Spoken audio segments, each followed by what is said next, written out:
You are dead. No longer bound by the mortal coil, you have slipped into what lies beyond. But there is no peace in death. You have things to do, unfinished business to take care of. For the restless dead, there is more to fear than you can imagine. Hello, and welcome to another lore video about Wraith the Oblivion. In the last part, we discussed the early history of the Underworld, and in this video we'll continue, so if you missed part 2, you can watch that here first. Eventually, Rome finally fell. Great temples, government buildings, and places of learning were razed or burned, the people killed, beaten down, or enslaved. These buildings and the restless who filled them suddenly appeared in the Shadowlands, creating even more chaos and stressing the abilities of the ferrymen to ferry all the new souls to the safety and the far shores. There were simply too many new arrivals, and too many soldiers and ferrymen had been lost in the struggle to protect Stygia. Madness ruled the underworld as the battles raged. At the height of the pressure, a great bellowing sound roared forth from deep within the labyrinth. At Charon's command, his sentries rang huge warning gongs to alert the dead to a coming disaster. Vainly, Stygia tried to prepare as the first great maelstrom broke upon them like a fiery hurricane. Howling, scouring winds accompanied wave upon wave of fiery tsunami. The isle itself cracked and boiled, tearing great rents into the very stone and shaking structures to their core. The storm, the first to earn the name Great Maelstrom, left Stygia in shambles. On the coattails of the Great Storm, specters attacked the Isle of Sorrows, and none were able to prevent them from breaching the walls. What was not already broken, burnt, or smashed into rubble, the specters burned and pillaged. Raising monuments, temples, and mansions alike, the specters ran amok as the city fell around them. Charon was not there to confront them, as he had taken the field with his ferrymen to drive back the hellish forces of Oblivion. By the sheerest margin, Stygia's defenders triumphed, yet their victory rang hollow. The cruel destruction wrought by the storm left massive pyres in the broken husk of the once glorious city. The river of death lay choked and dammed, its polluted waters overflowing its banks. The roads that had once webbed all the points of the Shadowlands to departure points on the sunless sea lay cracked and broken, their lengths smeared with acrid refuse vomited up by the storm. The ferrymen were all but destroyed, the Senate crushed, and the restless dead left huddling like frightened children awaiting further attacks. The Republic was gone. Surrounded by the remains of the great dream of Stygia, Charon once again took up the task of rebuilding. He swore he would renew the city, creating a stronger, more brilliant Stygia than the first. He would take the dead bones of his republic and construct a mightier citadel where the restless would find safety and peace.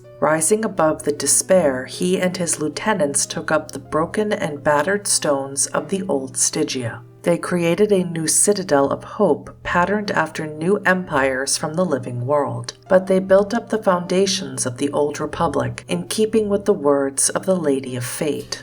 From the Caesars, Charon took the idea of calling himself emperor. His 7 remaining senators were now called Death Lords. Each Death Lord was made the steward of a different group of souls. Souls were sent to each Death Lord according to the manner of their deaths, and that master was given authority over them. Thus, different Death Lords oversaw the elderly, the sick, the victims of violence, those slain by nature, and those caught up in war. These became the legions, each made up of the souls sharing a particular kind of death. 7 of the legions were led by the Death Lord to whom they were given. The Lady of Fate led the 8th. Each Death Lord wore a mask to symbolize their new role. Instead of an individual wraith, each was now the guardian of many, the walking symbol of how they had entered the afterlife. In time, Death Lord became the title of the job, rather than a specific individual. Some Death Lords are centuries old. Others have changed with new wraiths taking over from a previous one. To most wraiths, however, it is the office, and the legion that serves it, that matters. Not all were enthralled with Charon's new title. The ferrymen were outraged that he would put on such airs as to call himself an emperor, and refused to serve him any longer. Many, angry at the loss of their brethren on the battlefield and feeling that Charon had truly overstepped his authority as first among many, resigned their commissions. They refused outright to ferry souls to the new Death Lords, furious at what he saw as a repudiation of the ferryman's oaths. Charon retaliated by banishing them from the Isle of Sorrows and stripping them of their claims and awards. He decreed that their names be stricken from all records. He felt that if he would not perform their duties, they would be thrown out to fend for themselves alone. Some joined the renegades, whose agenda did not lie in following the government of the dead or in seeking transcendence. Some left for the far shores. Many, sadly, having lost their purpose, surrendered to Oblivion. Seeking to stave off further losses, the great and wise among the ferrymen banded together to claim a new city, making it a place of refuge where those who bore the lantern and scythe might find new purpose. They called this place Dis. Over the decades, Stygia was slowly rebuilt. The task was interrupted time and again by wild, destructive storms, remnants of the first great maelstrom that refused to die, and periodically sought out Stygia as if guided there. Renegades built their own hamlets along the river and continually tore up the roads or spread discontent. Malicious wraiths pierced the shroud in numerous places and appeared to mortals in the guises of demons and devils, demanding tribute and sacrifices. Nonetheless, Stygia battled on. After centuries of strife, the last of the specters vomited up by the first great maelstrom were destroyed or forced back into the labyrinth. With the surcease of conflict for the moment, Charon stood forth to honor those brave restless who had performed their duties and remained firm against the Shadow-Eaten and the collapse of the Republic. Praising all, including those ferrymen who did not desert Stygia when its walls were breached, Charon instituted the Imperial Order of the Sickle. Many souls joined the ranks of the militia, hoping to one day become members of the prestigious new order.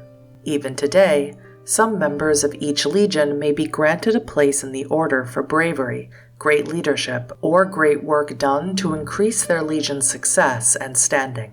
Aside from a coveted place in the chronicles of the history of the Dark Kingdom of Iron, the award confers a few small rewards and minor treasures on its holder.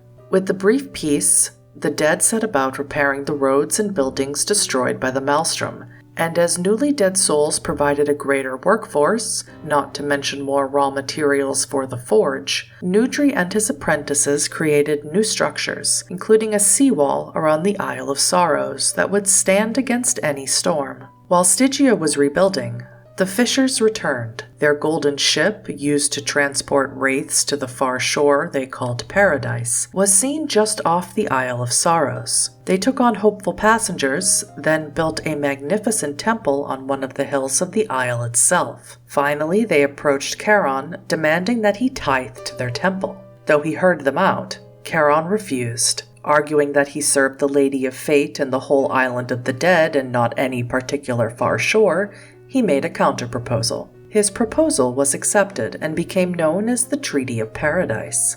It called for the Fishers to tithe the relics they collected, and in return, Charon promised to give all incoming wraiths who sought paradise into the Fishers' care. The treaty ushered in a new era of cooperation and order in Stygia, as the number of Fishers was ever growing. In the lands of the Quick, the Crusades caused many thousands of wraiths to enter the Shadowlands from the battlefields, as well as from the sickness and starvation that accompany war. Though many attempted to continue the wars of their living days, they were quickly taught the nature of their new state. Most elected to join Nudri and his followers in repairing roads, or signed on with the Stygian militia, finding common ground with former foes in battle against specters or renegades. As life in the Skinlands changed, Charon remade Stygia to reflect the kingdoms of Europe. He founded the hierarchy with Charon and his Death Lords at the top. The legions were just below that level, along with the ferrymen who remained loyal to Charon. The lowest place was reserved for the equivalent of serfs, wraiths called thralls, who were bound with Stygian steel chains and used as slaves or as payment among the higher classes. At this time, many of the ancient organizations of like-minded wraiths coalesced into guilds. societies modeled on the trade guilds of the living. These guilds sought to protect and grow the knowledge of their particular powers, called arcanoi, and to find ways those powers could be marketed to the populace of the city. Hand in hand with that went the responsibility to prevent abuses of said powers. Each guild developed its rites and rituals, and many wraiths with any demonstrable power signed on, even if the inner circles remained restricted to the chosen few.